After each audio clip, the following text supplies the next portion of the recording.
Blood isn't always thicker than water. Sometimes, the person who shares your face can be the one who plunges the knife deepest into your back.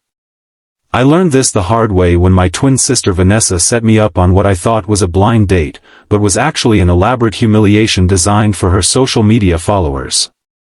Little did either of us know that the man waiting at that restaurant table wasn't just any stranger, he was Dante Salvatore, the most feared Mafia boss in the city. And he doesn't take kindly to being part of anyone's joke.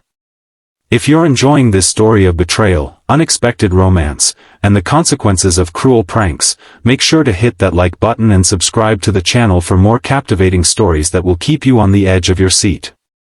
Growing up as Violet Bennett, the ugly twin, was a special kind of hell. While we shared identical DNA, Vanessa somehow emerged as the butterfly while I remained the caterpillar. At least, that's what everyone said. Same chestnut hair, same hazel eyes, same heart-shaped face, but Vanessa knew how to weaponize her beauty, while I buried myself in books and oversized hoodies. You need to put yourself out there more, Vanessa would say, flipping her perfectly styled hair over her shoulder. How are you ever going to find someone if you don't try? I'd learned to ignore her backhanded concern. After 26 years as twins, I knew when my sister was being genuine and when she was setting the stage for something else. But when she approached me that fateful Friday with what seemed like sincere sisterly concern, I let my guard down. I've met someone perfect for you, she said, perching on the edge of my bed while I graded papers from my 5th grade class. He's smart, successful, and actually reads books for fun. You'd be perfect together. Not interested, I mumbled, red pen hovering over a misspelled word. Please, Vi. I promised him you'd meet him tomorrow night at Bellini's. Just one dinner. If you hate him, I'll never set you up again.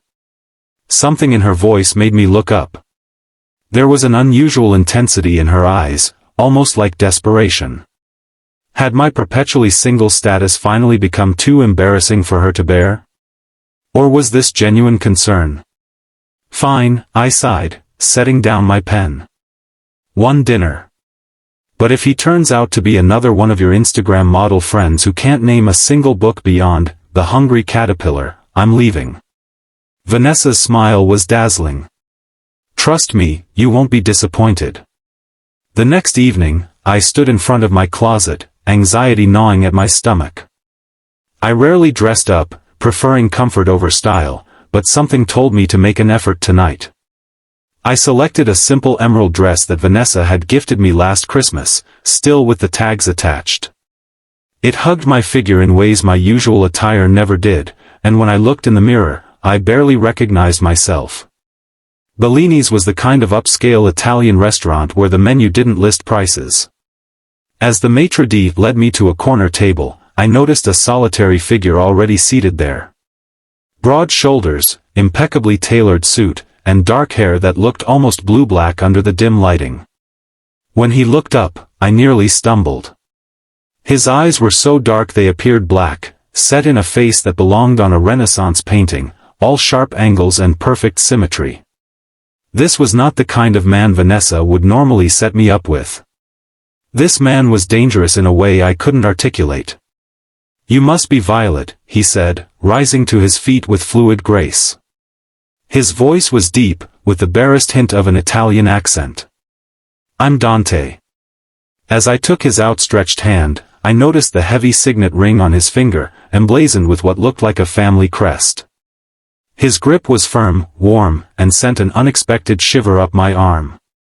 Nice to meet you, I managed, sliding into the seat the waiter pulled out for me. How do you know my sister? A flicker of confusion crossed his face. Your sister? I don't believe I've had the pleasure. Now it was my turn to be confused. Vanessa didn't set this up. Before he could answer, my phone buzzed with a notification. Then another. And another. With a growing sense of dread, I pulled it from my purse to find dozens of Instagram notifications. Vanessa had tagged me in a live video. With trembling fingers, I opened the app to see my sister's perfectly made-up face filling the screen, barely containing her laughter. Oh my God, you guys, she actually showed up. Look at her face. The camera panned to show a large screen where Vanessa was watching a live feed of me, sitting across from Dante. Hidden cameras. My pathetic sister actually thinks this gorgeous man would be interested in her. This is the best prank ever. The comments were flooding in, each one more cruel than the last. OMG, she's wearing a dress. Is that a first? Poor guy probably thinks he's being punked. The ugly twin strikes again. Humiliation crashed over me in waves. This wasn't a blind date, it was an ambush, orchestrated by my own twin for the entertainment of her 500,000 followers. I'd been reduced to content, a joke for strangers to laugh at. I stood so abruptly my chair nearly toppled backward. I'm sorry, I choked out to the bewildered man across from me. This was a mistake. A cruel joke. I need to go. But as I turned to flee, his hand caught my wrist. Not roughly, but with enough firmness to stop me in my tracks. Sit down, he said quietly. It wasn't a request. Something in his tone made me obey, sinking back into my chair as tears threatened to spill over. Dante reached across the table and gently took my phone. He glanced at the screen, his expression darkening with each passing second. Then, to my astonishment, he looked directly into what must be one of the hidden cameras and smiled. It was not a kind smile. Vanessa Bennett, he said, his voice deceptively soft. How interesting to finally put a face to the name. You should know that I don't appreciate being made part of your little game. He turned back to me, his expression softening slightly. Your sister has made a grave miscalculation. I am not someone to be trifled with, and neither, I suspect, are you. You don't understand, I whispered. She's always been like this. She has 500,000 followers who live for her pranks and authentic content. I'm just today's entertainment. Not anymore, Dante said, signaling to someone across the restaurant with a subtle nod. Almost immediately, two men in dark suits approached our table. Find the cameras and remove them, he instructed. Then pay a visit to Ms. Bennett and explain the concept of privacy to her. The men nodded and disappeared. Who are you? I asked, suddenly aware that I might be in the presence of someone far more dangerous than I'd initially thought. Dante took a sip of his wine before answering.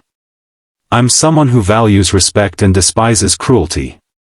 Particularly when it's directed at innocent people for the sake of entertainment. Throughout dinner, Dante never mentioned my sister again. Instead, he asked about my teaching career, my favorite books, my dreams. He listened with genuine interest, his dark eyes never leaving my face. For the first time in my life, I felt truly seen, not as the ugly twin or the smart one, but as Violet, a woman with thoughts and feelings worthy of attention. When he walked me to my car after dinner, he handed me a business card with only a name and phone number embossed in simple black text. I'd like to see you again, Violet. Without cameras or cruel intentions. Just dinner between two people who might have more in common than they initially thought. I should have been terrified. Everything about this man screamed danger. But as I drove home, I felt something I hadn't experienced in years, hope. The next morning, I woke to frantic pounding on my apartment door. When I opened it, Vanessa burst in, her face pale and tear-streaked, her usually perfect appearance disheveled. What did you do? She demanded, her voice shaking. Who is he? I blinked at her, still groggy from sleep. What are you talking about? That man, Dante. Do you have any idea who he is? She was pacing now, running her hands through her tangled hair. My Instagram account has been deleted. All my social media, gone. My sponsors are dropping me left and right. Someone hacked into everything. A cold feeling settled in my stomach. Vanessa, what did you expect? You humiliated me in front of thousands of people. This isn't about you, she shrieked. Two men came to my apartment last night. They didn't threaten me, not exactly, but they made it very clear that I had disrespected someone important. Then they just stood there while I tried to log into my accounts and couldn't. 500,000 followers, Vi. My entire career, gone in an instant. I should have felt vindicated. After years of being Vanessa's punching bag, her carefully constructed digital empire had crumbled overnight. But all I felt was tired. Maybe it's time to build something real, I said quietly. Something that doesn't depend on humiliating others for clicks. Vanessa stared at me as if I'd slapped her. You don't understand. This was my life. No, it was your escape from real life. There's a difference. After she left, I sat on my couch staring at Dante's business card. I knew I should throw it away. Anyone with the power to dismantle someone's entire online presence in a matter of hours was not someone to be trifled with. And yet, I couldn't help remembering how he'd looked at me across that dinner table, like I was a puzzle he wanted to solve. 3 days later, I called him. Our second date was at a small bookstore cafe that I'd mentioned loving during our dinner. He was waiting when I arrived, casually dressed in dark jeans and a gray sweater that made him look almost normal. Almost. I wasn't sure you'd call, he said as I slid into the seat across from him. I wasn't sure I would either, I admitted. My sister's social media presence has been completely erased. Would you know anything about that? Dante's expression remained neutral. People who build their success on the humiliation of others often find that such foundations are unstable. That's not an answer. It's the only one I can give you right now. He leaned forward, his dark eyes intense. Violet, I understand your caution. You have every right to be wary of me. But I'm asking for a chance to show you who I am beyond whatever assumptions you've made. And who are you, exactly? A ghost of a smile touched his lips. I'm a businessman with interests in various industries. Some of my methods might be considered unconventional, but I have a strict code. I don't harm innocents. I don't exploit the vulnerable. And I don't tolerate those who do. It wasn't a confession, but it was enough of an admission for me to read between the lines. Dante Salvatore was dangerous, possibly a criminal, and I was sitting across from him in a quaint bookstore cafe, seriously considering seeing him again. Why me? I asked finally. You could have anyone. Because when I looked at you that night, humiliated and hurt by someone who should have protected you, I saw something familiar. His voice softened. I saw someone who has been underestimated their entire life. Someone with fire beneath the surface. Someone worth knowing. Against my better judgment, I continued seeing Dante. Weeks turned into months, and with each meeting, I learned more about the complex man behind the dangerous reputation. He was ruthless in business, yes, but also surprisingly gentle. He read poetry and remembered small details about my day. He never pushed for more than I was ready to give. And slowly, I began to change too.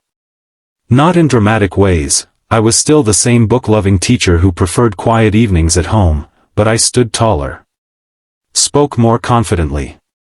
Stopped apologizing for taking up space.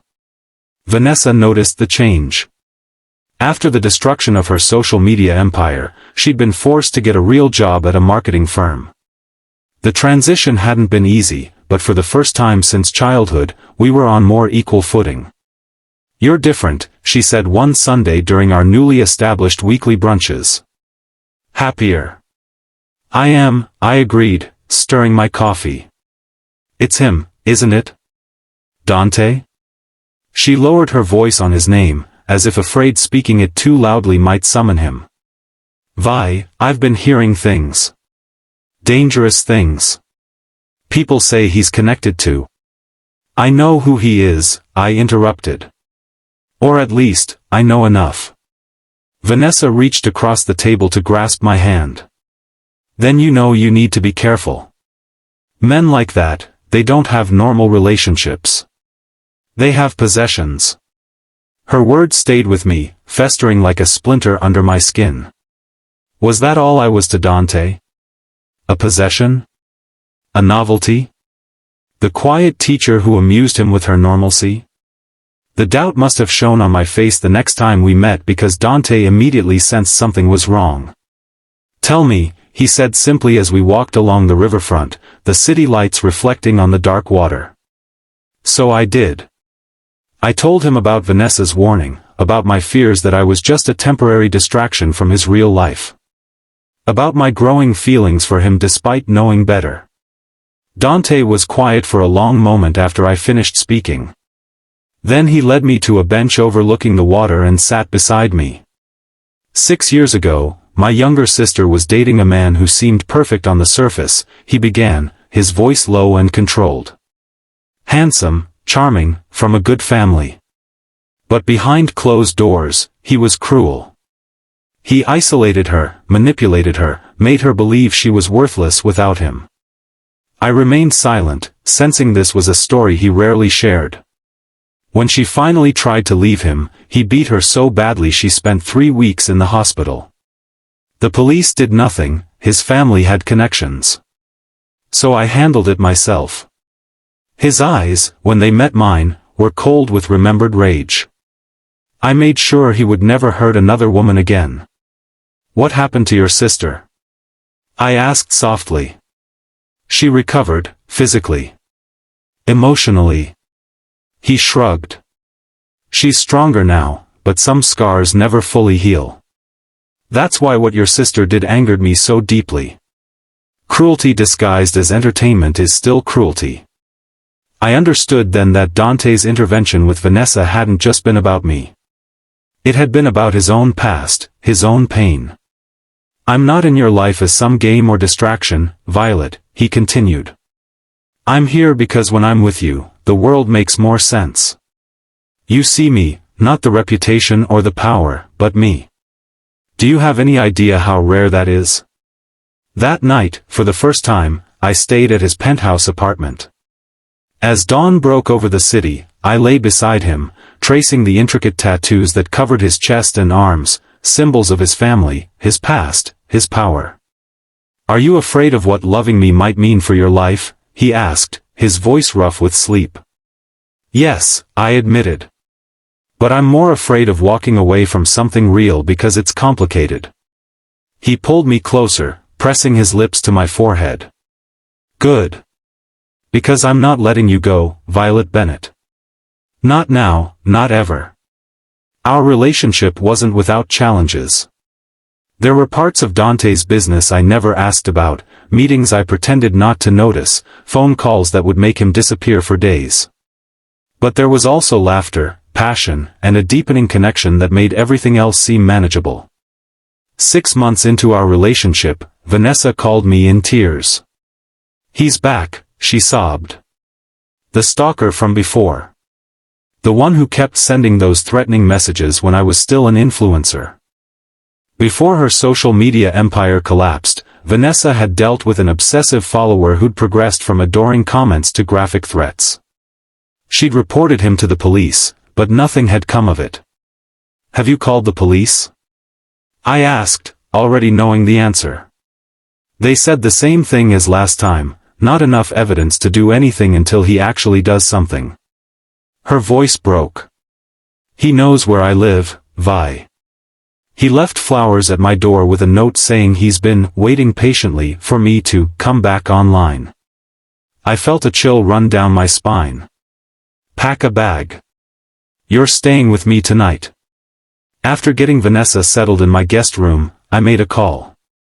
Dante arrived an hour later, his face grim as I explained the situation. He listened without interrupting, then asked to speak with Vanessa directly. I watched from the doorway as my sister, still tear-streaked and vulnerable, answered Dante's questions about her stalker.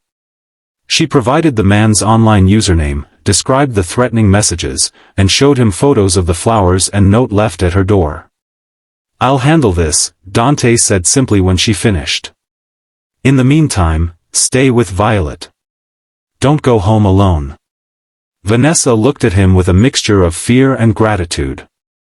"What are you going to do?" "Better you don't know the details," he replied, his voice gentle despite the ominous words. "But I promise you won't have to worry about him again." After he left, Vanessa turned to me with wide eyes. "Is he always like that? So intense?" "Yes," I said honestly. "But he's also the most loyal person I've ever known. If he says he'll protect you, he will." 3 days later, the local news reported that a man had been arrested for stalking and threatening multiple women online. The police had received an anonymous tip with extensive evidence of his activities, including detailed records of his threats against Vanessa.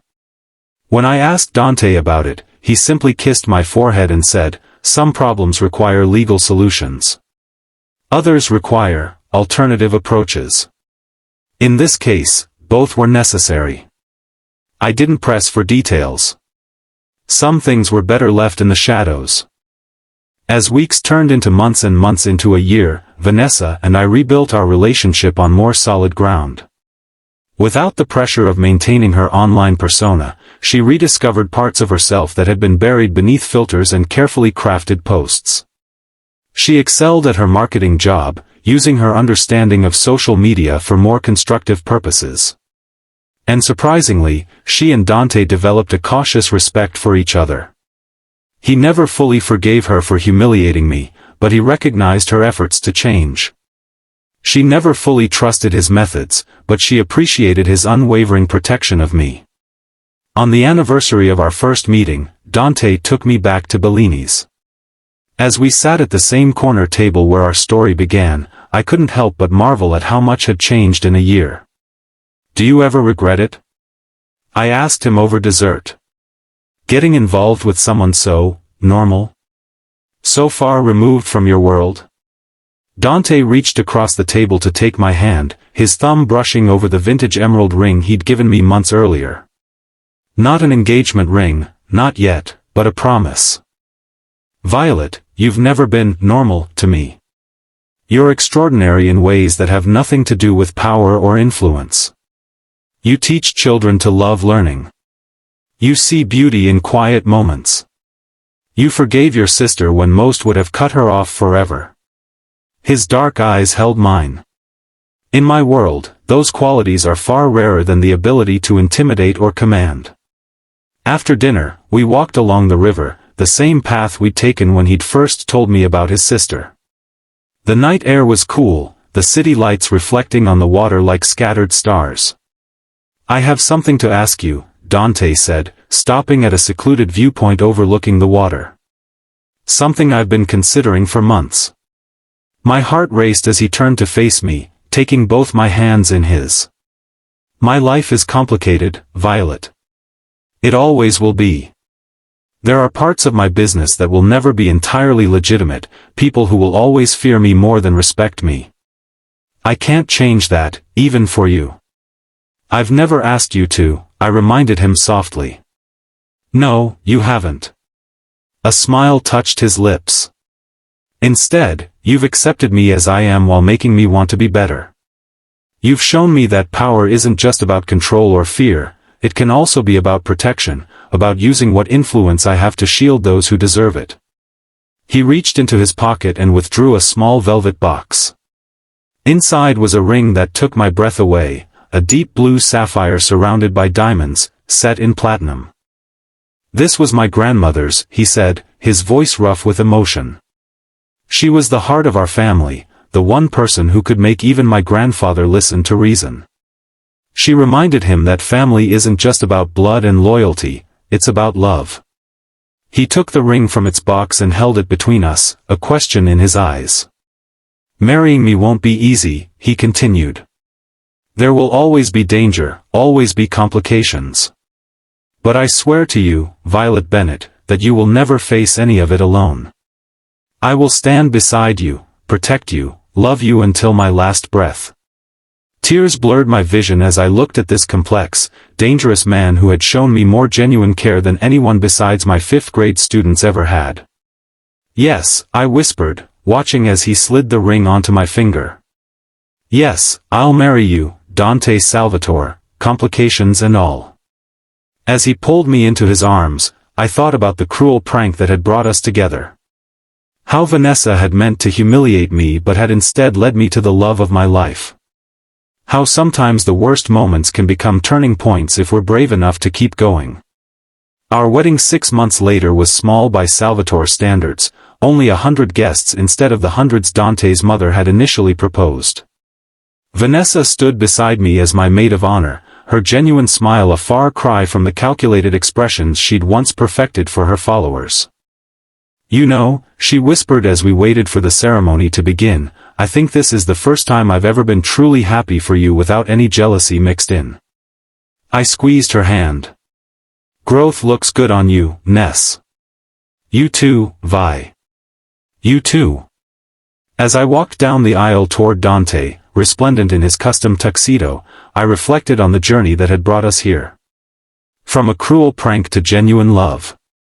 From twin rivalry to sisterly support. From feeling invisible to being truly seen. When Dante took my hands at the altar, his dark eyes shining with an emotion only I got to see, I knew with absolute certainty that I was exactly where I was meant to be. Not despite the complications, but because of them. Because sometimes the most beautiful stories emerge from the most unexpected beginnings. 5 years have passed since that day. Dante's business has shifted gradually toward more legitimate enterprises, though he'll never be entirely on the right side of the law. I still teach 5th grade, still lose myself in books, still prefer quiet evenings at home, though now, home, is a sprawling estate with security that would make most government facilities jealous. Vanessa has found her own path, running a successful marketing agency that specializes in authentic brand development. No more pranks, no more cruelty disguised as content. She's dating a kind architect who looks at her like she hung the moon, not because of her face or her following, but because of who she's become. And me? The ugly twin, who was once the butt of a viral joke. I've learned that power comes in many forms. Sometimes it's the ability to silence a room with a glance, as my husband can. Sometimes it's the courage to forgive someone who hurt you deeply, as I did with my sister. And sometimes it's simply the strength to be yourself in a world that wants to make you smaller. As I stand by our bedroom window, watching Dante play with our 3-year-old daughter in the garden below, I can't help but smile at life's strange twists. Elena has her father's dark eyes and my quiet nature, a perfect blend of shadows and light. My phone buzzes with a text from Vanessa, "Lunch tomorrow?" I have big news. I type back a quick, "Absolutely," before returning my gaze to my family below. Dante looks up, catching my eye, and smiles, that rare, genuine smile that transforms his dangerous face into something breathtakingly beautiful. Some might say I made a deal with the devil that night at Bellini's. But I know better. I didn't make a deal, I found a partner. Someone who sees the strength in my quietness, the power in my compassion. Someone who silenced the cruelty not just with fear, but with something far more potent, love. In the end, that's the most important lesson I've learned. True power isn't about controlling others. It's about having the courage to be yourself, to love fiercely, and to stand firm in that love, even when the world tries to make you believe you're not enough. Because you are. You always have been. If this story touched your heart, don't forget to like this video and subscribe to the channel for more tales of unexpected love, redemption, and finding strength in the most unlikely places. Remember that sometimes, what begins as our greatest humiliation can become our most beautiful beginning, if we're brave enough to stay and see what happens next.